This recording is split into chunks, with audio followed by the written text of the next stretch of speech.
malapit nang dumampi ang kanyang mga labi sa labi ni Carter ay bigla na lamang silang pareho nang nakarinig ng lagapa kaya natigil din siya. Paglingon sa kanyang side, nakita niyang nasa sahig na si Roxanne at nahulog na mula sa wheelchair nito. Bigla siyang tinignan ni Carter. "Uuwi ako mamayang gabi, doon na lang tayo mag-usap sa bahay." Sabi nito bago ito nagtatakbo palapit sa babaeng mahal nito. "Anong nararamdaman mo? Okay ka lang ba?" Sunod-sunod na tanong nito habang binubuhat nito ito pabalik sa wheelchair nito. Bigla naman yung nakitang pag-arte ni Roxanne na may paiyak-iyak pa. "Ang sakit ng paa ko," sabi nito at pagkatapos ay marang hinaplos ang paa. Pagkatapos nitong maiupo si Roxanne ay ito naman ang upo sa harap nito at marang minasahing bukong-bukong nito. Wala siyang nagawa kundi ang mapairap na lamang mula sa kanyang kinatatayuan. Napakuyom din ng kanyang mga kamay habang pinapanood niya si Carter. Habang alalang-alala kay Roxanne, mukhang mahal na mahal talaga nitong babae at hindi niya kayang panoorin pang mga ito dahil sobrang nagdurugo ng kanyang puso. Mabilis siyang tumalikod upang iwanan ng mga tot ni hindi man lang lumingon. Nakakailang hakbang pa lamang siya nang bigla na lamang may humawak sa kami niya kaya otomatiko siyang napalingon sa likod niya. "Narinig mo bang sinabi ko?" Tanong nito. Hindi, walang gana niyang sagot dito kahit nasa totoo lang ay narinig naman niya talagang sinabi nito. "Okay, uulitin ko na lang. Hintayin mo ako mamayang gabi't uuwi ako," sabi nito sa kanya. Hindi siya sumagot sa sinasabi nito bagkus ay tinanggal niya lang ang pagkakahawak nito sa kamay at dali-daling tumalikod pa alis sa harap nito. Hintayin siyang umuwi. Bakit? Hindi na siya isang bata na para sumunod sa mga gusto nito. Isa pa'y bakit nito sinasabing maghintay siya. Samantalang kahit hindi naman ito sabihin ay maghihintay siya. Maghihintay talaga siya. Sa 3 gabing hindi nito pag-uwi ay araw-araw niya itong hinihintay sa sofa sa sala hanggang sa makaramdam siya ng antok. Ngunit sa 3 araw na yon ay hindi man lang ito nagpakita o nagparamdam sa kanya. Tapos ngayon ay gusto nitong maghintay na naman siya. Para ano? Para maghintay na naman sa wala. At sa araw nga na yon ay Valentine's Day, ngunit hindi siya naasawa ang kasama nito dahil mas pinili pa nitong babaeng yun. Naglakad siya ng tuloy-tuloy hindi lumingon sa likuran niya. "Sundan mo siya at bantayan mo mabuti," baling ni Carter kay Kent na nakatayo pa rin sa tabi nila hanggang sa mga oras na yon. "Sige po sir," mabilis na sagot nito sa kanya at pagkatapos ay mabilis na nagtatakbo upang sundan na si Jocelyn. Muli niyang tinun ang kanyang atensyon sa pagmamasahe sa bukong-bukong ni Roxanne. At pagkatapos ay nag-angat ng ulo. "Masakit pa ba? Gusto mo bang dalhin na kita sa ospital?" Tanong niya rito. Umiling ito at pagkatapos ay ngumiti. "Hindi na kailangan, mas magaan ang pakiramdam ko ngayon. At isa pa, hindi na gaanong masakit. Napakagaling kasi na nagmasahe sa akin." Nakagiting sabi nito sa kanya. Ngumiti lang din naman siya ng bahagya at pagkatapos ay tumayo na. "Pwede na ba nating ituloy ang pamimili?" Mahinang tanong ni Roxanne sa kanya. Speaking of pamimili, biglang naisip ni Carter ang sinabi ni Roxanne kay Jocelyn kanina tungkol sa gusto nilang bilhin. Napatingin siya dito. "Roxanne, hindi mo dapat yung sinabi kay Jocelyn," sabi niya. Nagsalubong naman ang kilay nito bigla. "What do you mean? Tungkol ba ito sa sing-sing?" Tanong nito sa kanya. Tumango siya at sumagot. "Oo, sinabi ko naman sa'yo hindi ba? Hindi pa kami opisyal na naghihiwalay. Kaya hindi na muna kita pwedeng ibili ng sing-sing. Isa pang usapan natin ay isang alahas na kahit anong magustuhan mo. Basta wag lang sing-sing, hindi ba?" Klaro niya rito. Pagkatapos niyang marinig ang sinabi ni Carter ay bigla na lamang siyang namutla. At pagkatapos ay napakagat sa ibabang labi niya. Bigla siyang naawa sa sarili niya. Nagangat siya ng ulo. "Wala naman ako masamang intensyon. Isa pa bibili rin naman tayo soon kaya gusto ko lang na mamili na." Sabi niya rito. "Roxanne, darating din tayo doon. Huwag kang mag-apura." Mabilis na sagot nito sa kanya. Wala na siyang nagawa kung hindi mapatango. Isa pa'y ayaw niya magalit ito sa kanya. "Naiintindihan ko. Don't worry, hindi ko yun uulitin pa." Sabi niya. Hanggang ngayong araw hindi pa kami nagde-divorce ni Jocelyn kaya siya pa rin ang legal kong asawa. Saka nag-aalala ko tungkol sa closeness nila ni Lolo. Baka kahit na maghiwalay kami ay bibisi-bisita pa rin siya sa mansyon. Sabi nito sa kanyang kinapanlaki ng kanyang mga mata. "What? Pagkatapos niyong maghiwalay, hahayaan mo siyang bumisita sa mansyon?" Hindi makapaniwalang tanong niya dito. "Hindi pwede yon. Saka na lang natin yung pag-usapan." Sabi nito at pagkatapos ay pumesto na siya sa likod niya para itulak ang wheelchair niya. Hindi na lang siya kumibo kahit nasa totoo lang ay nangingit-ngit ang kalooban niya. Dahil nga sa utos ni Carter ay sinundan ni Kent si Jocelyn. Ngunit ang inakala niyang bumaba ni nagtungo pala sa jewelry store kung saan pumasok sina Carter at Roxanne. Miss, pwede mo bang ilabas ang mga singsing na tinignan kanina ng lalaking pogi at ng babaeng naka-wheelchair? Gusto kong makita ang mga yon. Sabi niya sa teller, agad naman tungumiti sa kanya. Sure ma'am, sabi nito at pagkatapos ay tumalikod na para kuhanin ang mga singsing. Mabilis na bumalik sa harap niya ang teller dalang isang singsing. Sinulya pa niya ang teller at pagkatapos ay nagtanong, ito lang bang tinignan nila kanina? Wala nang iba? Ay, 3 singsing po yung tinignan nila kanina ma'am. Nakangiting sabi nito sa kanya. Pero ito po yung last na tinignan nila. Nasaan yung dalawa? Gusto kong makita. Sabi niya rito. Okay ma'am, wait lang po't kukuhanin ko. Nakangiting sabi nito sa kanya at pagkatapos ay muling tumalikod. Hindi nagtagal ay muli itong bumalik at pagkatapos ay nilagay ang 2 pang singsing na dala nito't nilapag sa harap niya. Tinitigan niya mga ito na mabuti at gusto niyang mamangha bigla habang nakatitig sa mga to. Ang 3 singsing ay napakalalaki na mga diamante at nakakabulag. Hindi niya tuloy lubos maisip kung anong nagustuhan ni Carter kay Jocelyn na mas mukha namang gold digger sa kanya. Pagkatapos niyang maisip yon, ibigla na lamang siyang may magandang naisip. Kukunin ko 3 ito, sabi niya sa teller. Otomatiko naman lalaki ang mga mata nito at halos hindi makapaniwala. Sa paningin yata nito yung mukha lang siyang nagbibiro. Ma'am, sigurado po ba kayong kukunin niyo talaga ang 3 singsing na to? Tanong nito sa kanya. Oo, sabi niya at pagkatapos ay matamis ng ngumiti at pagkatapos ay nilingon si Kent na nasa kanyang likuran. Pakibayaran na lang para sa akin. Kitang-kita niya ang gulat na mukha ni Kent habang nakatingin sa kanya at halos malaglag din ang panga nito habang nakatingin sa kanya. Matagal bago ito nakapagsalita. Pero ma'am, sigurado ba kayo nakukunin niyo ang 3 singsing? Tanong nito sa kanya. Ngumiti siya ng matamis at pagkatapos ay kumislap ang mga mata bago sumagot. Yes, pero ang singsing na to, biglang nautal si Kent. 3 po sila. Alam ko, pwede ko namang isuot ang 3 yan na magkakaibang araw, hindi ba? Nakangiting tanong niya dito. Oo naman ma'am, pero napanok to, malaking halaga ng perang katumbas na mga yan. At gusto ko muna sanang humingi ng permiso kay sir. Baka kasi magalit siya, sabi nito sa kanya. Napabuntong hininga siya dahil sa sinabi nito, kaya wala siyang nagawa kundi ilabas ang kanyang wallet, nilabas mula doon ang kanyang card. At pagkatapos, inabot ito sa teller. Ito na lang, nakangiting abot niya dito ng kanyang card. Matapos iswipe ng teller ang card ay kagad itong nilagay sa box ang 3 singsing. At pagkatapos ay binigay sa kanya. Agad niyang inabot ito kay Kent pagkatapos. Kasabay nito bigla na lamang nakatanggap si Carter ng isang text message na nagsasabi na ginamit ang kanyang card kung saan ay malaking halaga ng pera ang nakaltas mula sa kanyang pera. Alam niya na kaagad kung sinong gumastos nun. Walang iba kung hindi si Jocelyn. Pero sa isip-isip niya ay ngayon lamang ito gumastos ng ganong kalaking halaga. Ano kayang binili nito? Tanong ito sa isip. Kung tama rin ang pagkakaalala niya itong unang beses na ginamit ni Jocelyn ang card na yon, simula nung makasal silang dalawa, binuhat ni Kent ang mga bag na dala niya at pagkatapos ay sumunod kay Jocelyn. Habang malakas ang tibok ng puso niya, kinakabahan kasi siya na baka pagalitan siya ni Carter dahil hinayaan niya lamang si Jocelyn na bilhin ang mga singsing na yon.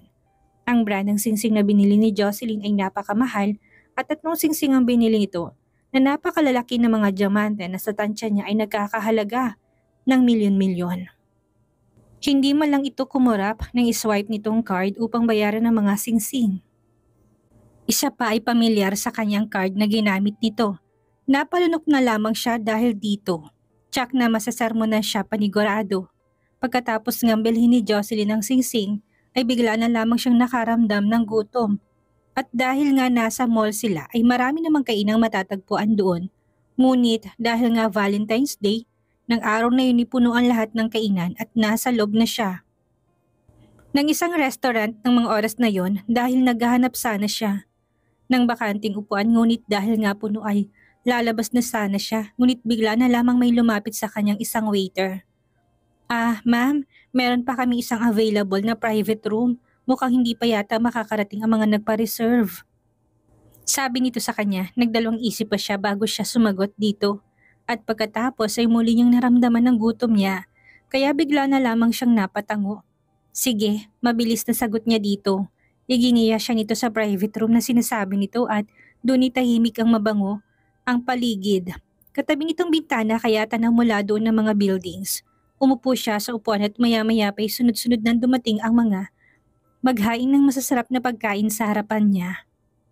Ngunit nang lumingon siya sa pinto't kagad niyang nakita sina Carter at Roxanne na papasok sa pinto. Napakaliit talaga ng mundo. Sa dami-dami ng taong makikita niya ay mga ito pa pala. Biglang umahon ng matinding inis sa dibdib niya. Nang mga oras na yon, nakita niyang naupo ang mga ito sa pinakatulong mesa dahil kahit na may sari-sariling silid ay transparent na salamin na naghihiwalay sa bawat room. Kaya malinaw niyang nakita ang mga to. Pero marahil ang mga ito hindi siya napansin. Bigla siyang napasulyap sa mga pagkaing nasa harapan niya nang wala sa oras at bigla siyang nawala ng gana. Ngunit bigla na lamang pumasok sa isip niya na kailangan nga pala ng sanggol sa tiyan niya ng nutrisyon. Kaya pinilit niyang kumain ng kumain. Lalo ng mga hipon na nasa pakaramdam niya ay medyo malansang kinain niyang kinain at halos hindi nanginuya at nilunok na lang ng nilunok. Pagkatapos niyang kumain ay bigla siyang napatingin sa kanyang tapat kung saan nakaupo si Kent. Kent, matanong ko nga, gaano ka nakatagal nagtatrabaho para kay Carter? Biglang tanong niya dito. Nag-isip naman ito sandali at pagkatapos ay sumagot. 5 taon na ako nagsisilbi sa kanya, ma'am. Sagot naman ito sa kanya. 5 taon? Mahinang bulong niya. Mas matagal pala ang pagsisilbi mo sa kanya kaysa sa akin. Dagdag niya pa. Bigla naman itong napakunot noo dahil sa sinabi niya at pagkatapos ay nagsalita. Ma'am, anong ibig niyo sabihin sa sinabi niyo? Takang tanong ito sa kanya. Never mind.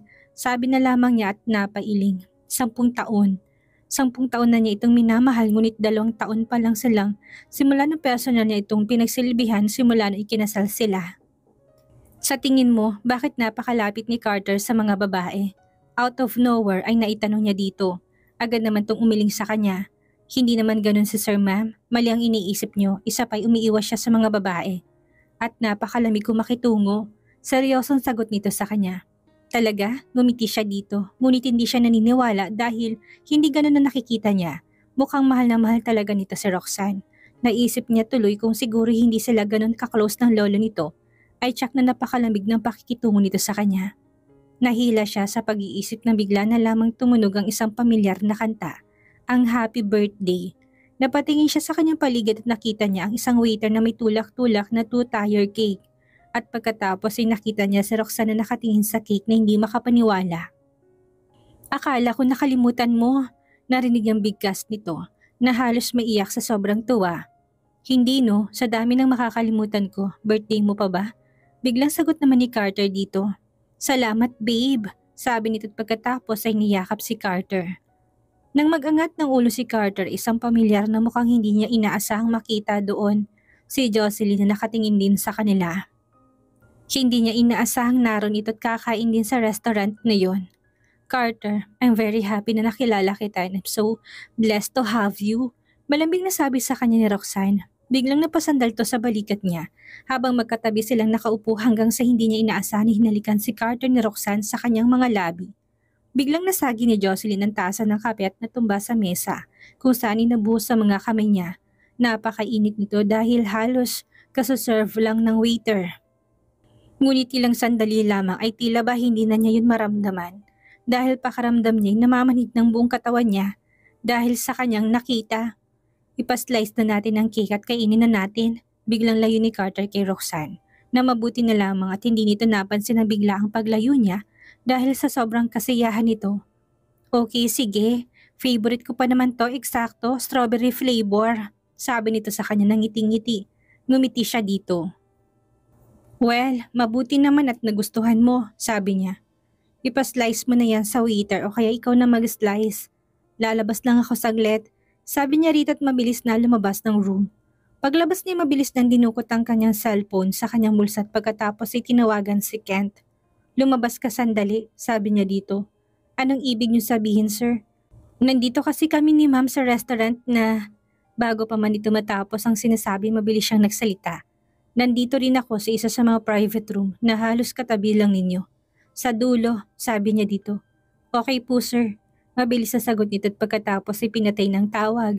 Pagkalabas ni Kent ay mabilis tong lumingon-lingon kaya kagad din naman siya nitong nakita at pagkatapos ay mabilis na nilapitan. Inakay niya ito sa malapit na nasa likod kung saan hindi sila kita. Bakit kayo nandito? Biglang tanong niya, ngunit huli na para bawiin pa niya. Sir, si ma'am, nag-aya sa akin dito. Agad nitong sagot sa kanya. Anyway, anong nangyari? Bakit parang nagmamadali yung waiter na lumabas sa room niyo? Tanong niya dito. Natapon ng kape sa lamesa at napasong kamay niya, sir. Sagot nito na ikinakunot ng kanyang noo. What? Binabantay mo ba talaga siya ng maayos? O anong lagay ng kamay niya? Nag-aalalang tanong niya dito. Medyo namumulat parang namamaga yata, sir. Nakayukong sagot nito sa kanya. Nang marinig niya sinabi nito ay mabilis siyang humakbang patungo sa room nila Jocelyn. Kailangan niyang makita ang tinamong paso nito. Ma'am, wait lang po kayo dito at kukuha po ako ng gamot. Magalang na sabi sa kanya ng waiter, napatingin si Jocelyn sa kanyang kamay kung saan ikitang-kitang pamumula ng parte ng kamay niya at namamaga na rin ito. Hindi na, huhugasan ko na lang ito ng tubig mamaya at mawawala din ito. Ano ka ba? Mahinahong sabi niya sa waiter dahil bakas na sa mukha nitong pag-aalala. Isa pa'y wala naman itong kasalanan kung bakit siya napaso dahil siya naman ang may kasalanan. Isa pa'y sa sobrang sakit siguro na nararamdaman niya dahil sa nakita niya namanhid ng katawan niya at pakiramdam niya, hindi naman ito masakit kahit na namamagat ng mumula to. Kalokohan. Rinig nilang dalawa kaya bigla na lamang silang napalingon sa may pinto. Pumasok mula doon ng walang mababakas na emosyon sa mukha na si Carter. Nang makita niya ito'y bigla siyang natigilan dahil hindi niya inaasahang pupunta siya doon. Hindi ba at busy ito kasama ni Roxanne sa kabilang room? Isa pa hindi ba at hindi pa sila tapos mag-celebrate ni Roxanne ang birthday nito? At kasalukuyan pa lamang na naghihiwa ng cake. Pero bakit ito naroon? Bakit ayaw mo palagyan ng gamot ng pasong natamo mo? May galit sa tono ng boses nito.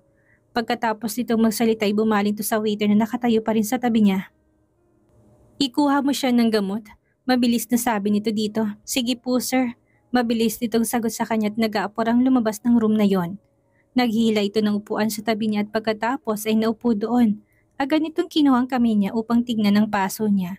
Nang makita nitong pamumulat pamamaga ng kanyang kamay kaagad na nag-isang linya ang mga kilay nito. Malapit ka nang gumraduate sa kolehiyo at matanda ka na. Pero hindi mo pa rin alam alagaan ang sarili mo. Sermon nito sa kanya. Hindi pa ako matanda ano? Angil niya rito. Matanda ka na kaya matuto kang alagaan ang sarili mo. Pagpapatuloy nito, bakit pa paulit-ulit mo sinasabi yan? Bata pa ako, sabi niya at pagkatapos sinapanguso na parang bata. Kailan ka pa naging bata?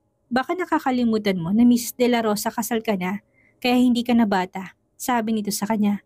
Mas lalo pa siyang napanguso. Ano naman kung kasal na ako? Isa pa'y ilang taon pa lang naman ang nakakalipas. Mukha pa akong bata no? Dagdag pa niya, wala itong nagawa kundi ang magpabuntong hininga at pagkatapos ay napailing na lamang sa pagpupumilit niya na bata pa siya. Okay fine, kung yun ang gusto mong isipin hindi na ako makipagtalo pa. Sumusukong sabi nito sa kanya. Dahil sa naging pag-uusap nila tila ba nakalimutan ni Jocelyn na nakita niya kanina at naging komportable siyang makipag-usap dito. Ilang sandali pa'y dumating na nga ang waiter na may dalang pamahid sa paso niya at mabilis din yung kinuha ni Carter mula dito. Iayos mong kamay mo at papahiran ko ng gamot. Sabi nito sa kanya na mabilis niya namang sinunod. Pinatong niya ito sa lamesa. Mabilis nitong binuksan ng gamot at pagkatapos ay unti-unting naglagay sa daliri nito. At dahan-dahang ipinahid sa kanyang kamay. Hindi niya maiwasang hindi mapatitik sa gwapong mukha nito.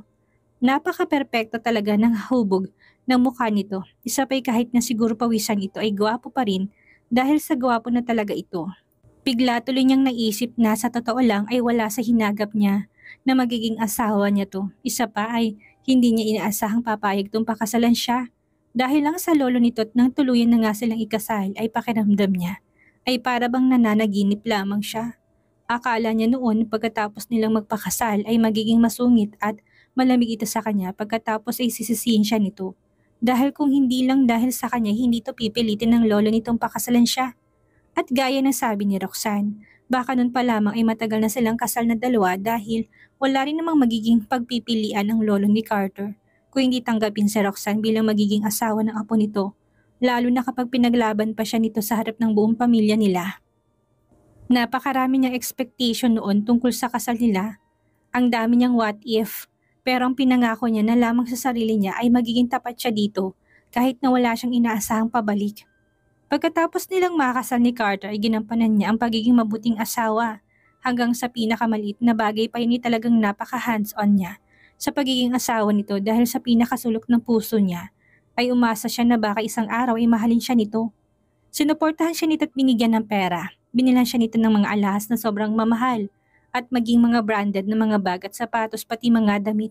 Isa pa'y lagi itong concern sa kalusugan niya at lagi itong nag-aalala kung may sakit ba siya. At lalo na sa gabi napakalambing nito na nagre-resulta ng pagninig nilang dalawa at napupunong kanilang silid ng mga daing. Dahil sa pag-iisa ng mga katawan niya at akala niya yun na ang simula para mahalin siya nito ngunit mali pala siya. Umasa siya dahil sa mga pinakita nito, ngunit binigyan niya lang pala ng mali siyang kabaitan nito. Akala niya tuluyan nang nabaling ang tingin nito sa kanya at tuluyan na nakalimutan si Roxanne. Akala niya natutunan na siya nitong mahalin kahit nakatiting lamang ngunit hindi pala. Carter, may gusto ako itanong sa'yo kung okay lang, sabi niya dito. Basta ba kaya kong sagutin ang tanong mo? Sagot naman ito kaagad sa kanya habang abala pa rin sa paglalagay ng gamot sa kamay niya. Sa nakalipas na 2 taon, hindi mo man lang ba ako nagustuhan kahit konti? Mahinang tanong ni Jocelyn sa asawa. Ano kaya magiging sagot ni Carter sa tanong ni Jocelyn? Ano ang sasabihin ni Roxanne ikakadurog ng puso ni Jocelyn? Yan ang ating aalamin sa susunod nating kabanata.